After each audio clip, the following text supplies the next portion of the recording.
සුබ දවසක් වේවා ඔයාලා හැමෝටම. ඔයාලා මේ එකතු වෙලා ඉන්නේ නිලුස් රෙසිපි YouTube channel එක සමගයි. ඉතින් මම අදත් අලුත්ම වීඩියෝ එකක් අරගෙන ආවා ඔයාලට. ඉතින් අද මම ඔයාලට පෙන්වන්න හදන්නේ ඩොල්ෆින් කොත්තුවක් කොහොමද හදාගන්නේ කියලා. එහෙනම් අපි බලමු කොහොමද ඩොල්ෆින් කොත්තුවට අවශ්‍ය වෙන දේවල් කියලා. කෑලි වලට කඩාගත්තු පරාටා, රටලූණු, අමු මිරිස්, කෑලි වලට කපාගත්තු තක්කාලි, ලීක්ස්, මාළු මිරිස්, චොප් කරගත්තු සුදු ලූණු, ගෝවා, කැරට්, ලීක්ස්.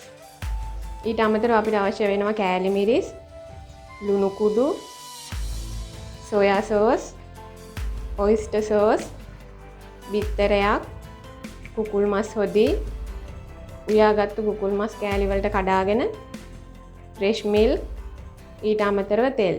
ඉතින් මෙන්න මේ දේවල් තමයි අපේ ඩොල්ෆින් කොත්තුව හදන්න ඕන වෙන්නේ. එහෙනම් අපි බලමු කොහොමද ඒක හදන්නේ කියලා. දැන් අපි මුලින්ම පෑන් එකට තෙල් ටිකක් දාගන්නවා.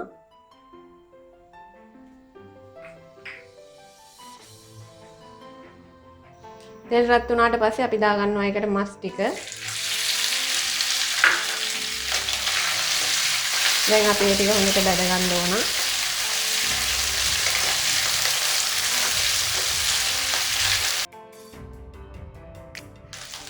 මෙන්න මේ වගේ රන්වන් පාටට බැඳුනට පස්සේ අපි ඒකට දාගන්නවා බිත්තරේ.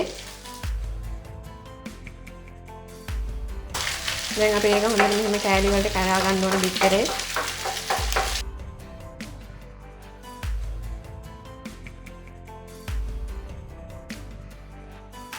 මේ විදිහට බිත්තරේ බැදුනට පස්සේ අපි ඒකට දාගන්නවා එළවලු ටික සේරම.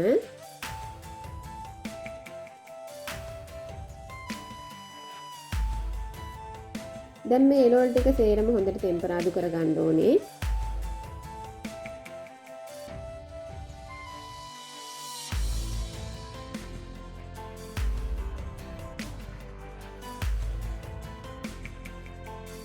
දැන් මෙන්න මේ ගානට එළවලු ටික ටෙම්පරාදු වුණාට පස්සේ අපි දාගන්නවා කෑලි මිරිස්.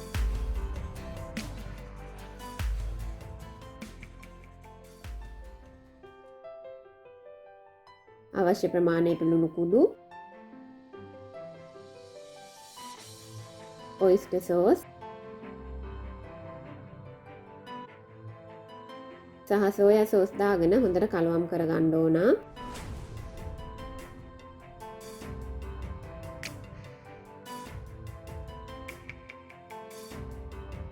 දැන් ඒකට දාගන්නවා කුකුල් මස් හොදි ටික.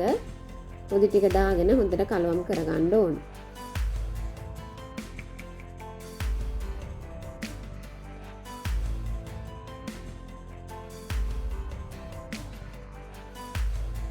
දැන් අපි ඒකට ෆ්‍රෙෂ් මිල්ක් ටිකක් දාගෙන හොඳට උතුරව ගන්න ඕන.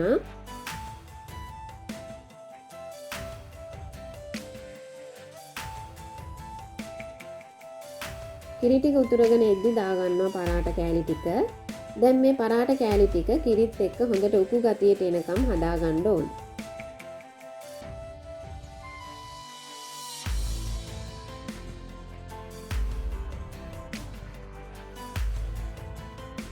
මෙන්න මේ ගානට උකුවට ආවට පස්සේ අපේ කොත්තු එක ලෑස්ති. ඉතින් මෙන්න මේ විදිහට තමයි රසම රස ඩොල්ෆින් කොත්තු එකක් හදාගන්නේ.